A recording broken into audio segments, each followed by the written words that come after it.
I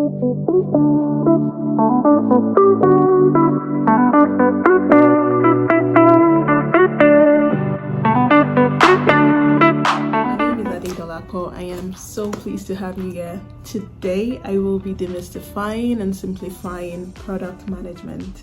A couple of you guys reached out to me and you shared how frustrated you are with understanding the concept or the profession product management. And this is really because there are a lot of information online about product management, and this information could be overwhelming. Today, I will be helping out by simplifying the profession and the concept product management. So let's get right into this video.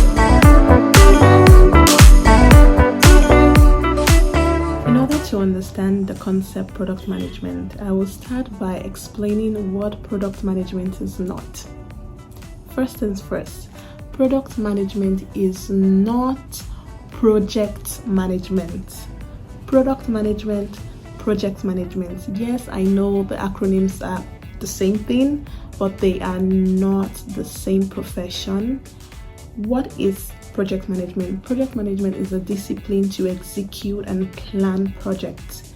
Projects are a set of tasks that needs to be done to achieve a particular goal at a particular time.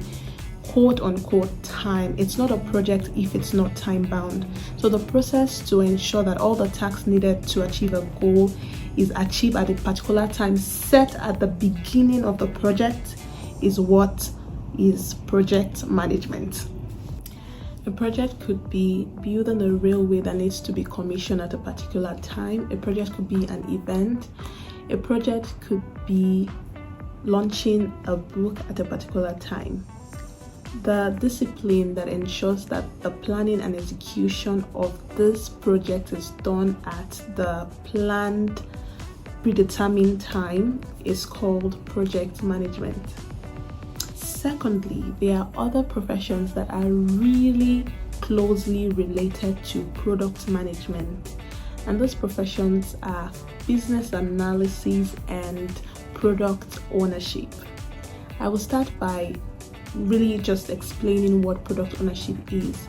Product ownership is from Scrum, and Scrum is basically an agile framework to build and sustain complex projects or products. So now, when we talk about product ownership, it has to be in the context of Scrum. A product owner is a Scrum team member. The product owner is responsible for maximizing the value of the product, and they are responsible to manage the product backlog. They are the ones that are responsible to create user stories and ensure that they are communicating the voice of the customer in the Scrum process. While business analysis focuses on defining business requirement and providing solutions to problem. So a solution could be, providing solutions to a software program, could be providing solution for a process change, for an organization change, or for a strategic planning change. So the person that manages this is called a business analyst. So let's quickly talk about the success metrics for product management, product ownership, and business analysis, putting business analysis and product ownership together. So typically the success metric would always be the success metric defined for the development team, or sometimes if it's in the Scrum context, it will be the success metric defined for the Scrum team itself. And sometimes it could also be the amount of user stories completed. That is for product ownership and business analysis. But for a product manager, the success metrics will be NPS, which is Net Promoter Score, which is the willingness for a customer to recommend that product. It could be the churn rate, that is the amount of people that stopped using a particular product. It could also be increase in revenue, and definitely be conversion rate, that is amount of people that has been able to use the product. So what is product management?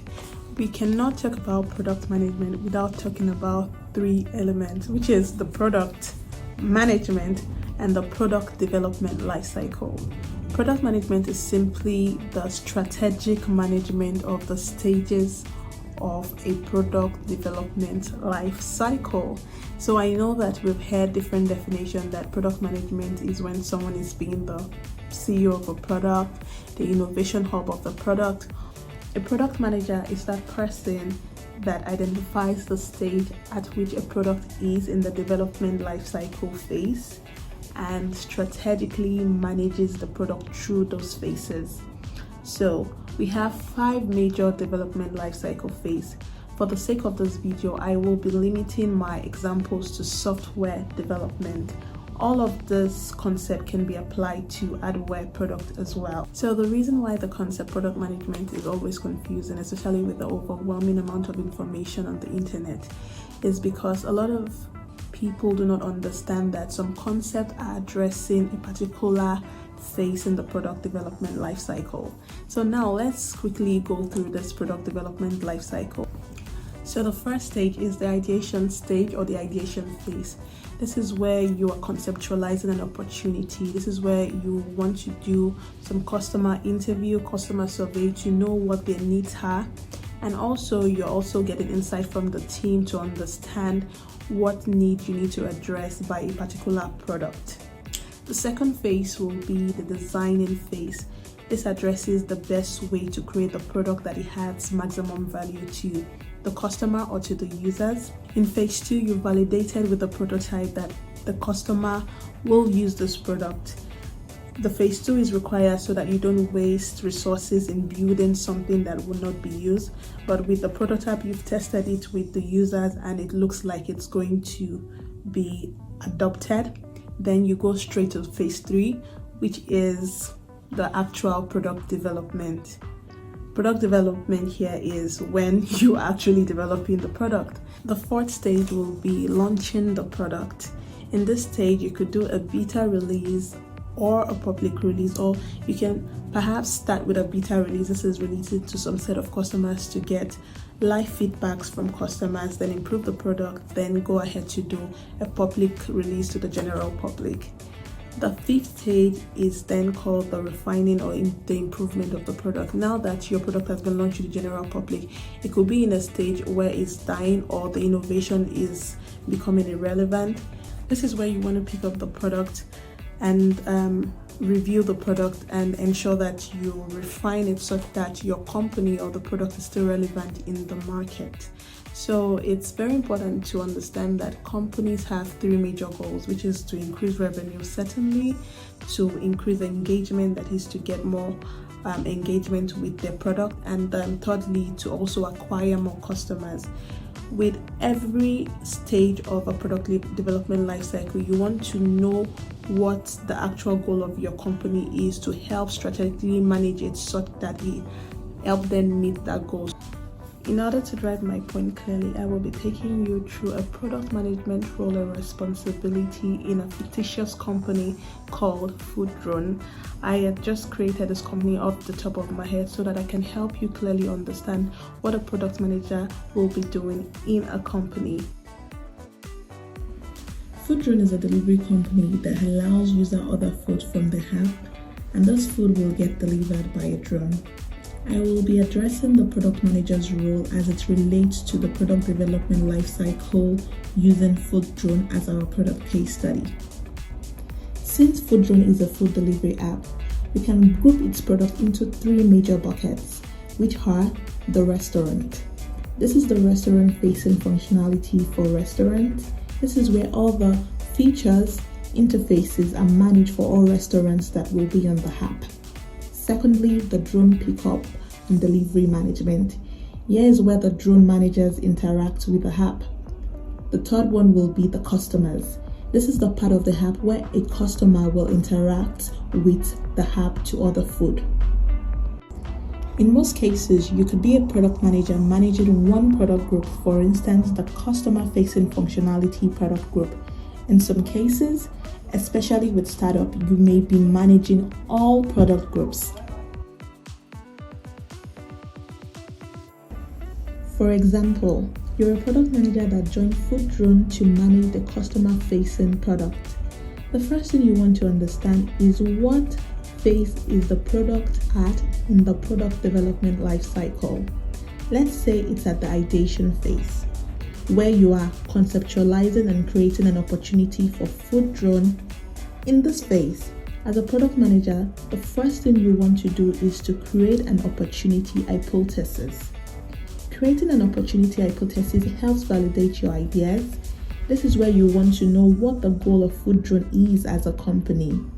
Is it increasing revenue, increasing customer satisfaction, or growing the company, or perhaps all of this? Once you can identify this, then you want to know who the key customers of Foodrone have and Foodrone competitive advantage and their competitors. To answer this, Foodrone wants to increase revenue and retain customer. Their competitive advantage is fast delivery service compared to traditional delivery service, or perhaps all of this. Once you can identify this, then you want to know who the key customers of Foodrones have and Foodrone competitive advantage, and certainly you want to know their competitors as well. To answer this, let's say Foodrone wants to increase revenue and retain customers. Their competitive advantage is that they were offering faster delivery service compared to traditional delivery service using bikes or cars. And their competitor is Uber Eats. The next thing you want to do is to validate your opportunity hypothesis. This is where you want to talk to users to validate if they would use a food delivery service by a drone. Are there any environmental or social limitations for Foodrone delivery in that country or in that environment? This is where you are validating if that opportunity exists. In the ideation phase, lastly, you then scope the opportunity. Scoping means clearly defining the opportunity and the customers you want to target, along with the requirement for the solution. This is where you are defining the minimum viable product. The phrase minimum viable product is from a lean methodology, which simply means the most minimally featured thing that you can build that will address the opportunity well for most of your target customer and validate your opportunity. This is also where you create a product roadmap and a PRD document. Product managers generate a document called a product requirement document, PRD. This includes the whole planning phase, collecting of all this planning information in one place. A PRD includes an explanation of why you're pursuing this opportunity, a scope problem definition, success metric, and other information. However, you will not create the PRD and the product roadmap in isolation. You will need to collaborate with your team and other product stakeholders to ensure that the opportunity and requirements are clear and the goals are attainable.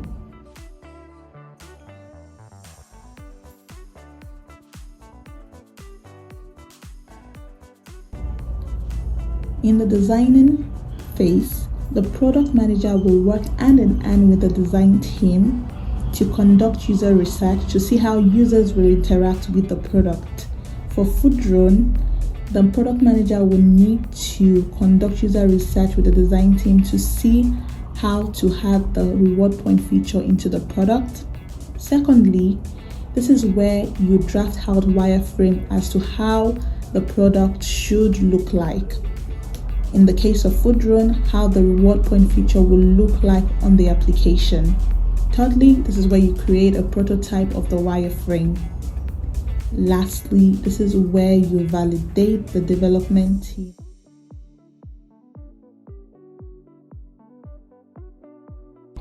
All companies have different ways of building products, irrespective of the way development is done at each company.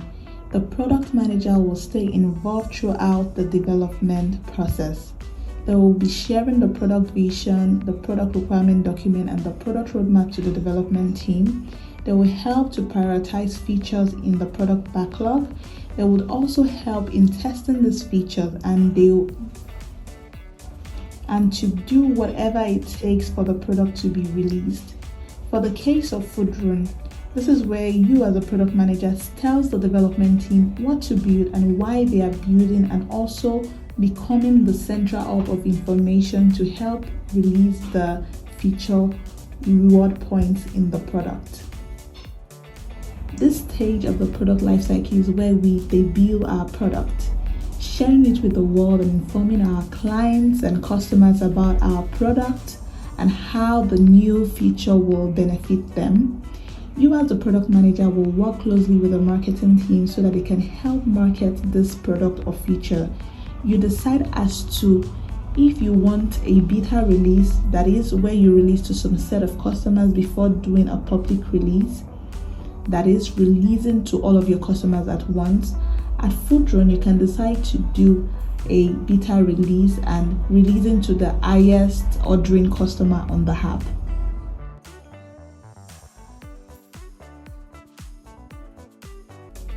You determine if you're on track to achieve your success metrics and make recommendations for the next. Because product management is such a strategic role, you always hear people saying a product manager is the CEO of a product, which is actually correct.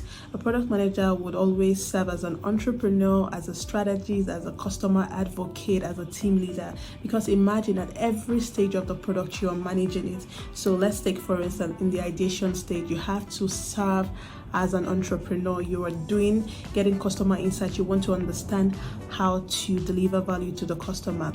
In the designing phase, then you become a customer advocate, and so that you can help the design team create prototype that will deliver value to the customers. So in the development stage, you want to act as a team leader. You want to act as a maybe project manager to ensure that there is the delivery of the product is on time. And also, product managers are silent heroes of innovation, since most people call them the CEO of the product, which is actually true, because at every stage of the product development cycle, they don't only decide what should be built, they also decide how it should be built, because at the end of the day, they were involved or they are aware of all the development life cycle stages of the product. So what it means is that they are the central hub of all information as regards to the product, which means that as a product manager, you are required to work with a cross-functional team. You're required to work with the marketing, sales, design, depending on the stage of the development lifecycle you have. So for instance, in the ideation stage, you are going to be working with the customers, you're going to be working with, perhaps, the CEO of the company at the ideation stage to understand what they want to build. In the design stage, you're typically working with the design team. In the development stage, you're working with the software engineers or the development team. In the launching stage, you want to work with the marketing, you want to work with the sales. So it's such a cross-functional role, which means you'll be working with a lot of people. In summary, I hope I've been able to establish the fact that product management is a strategic role that requires you to manage every stage of a product development life cycle. I would also want to mention that product management varies from companies to companies, industries to industries. Some companies that are startup may require you to do more than the typical product management role, while some companies that are larger will make you much more specialized. I'd also want to say that product management naming or the title differs from companies to companies as well. So in some companies, product managers are called program managers. Some companies, product managers are called product marketing managers. I hope this video was helpful. If it was, please do well to like, subscribe if you haven't, and turn on the notification bell so that you can get notified when I post a video. Thank you so much for watching, and I'll be very happy to get feedback as to what sort of product management, business analysis, or tech content you want me to share. I will be more than happy to share them. Thank you.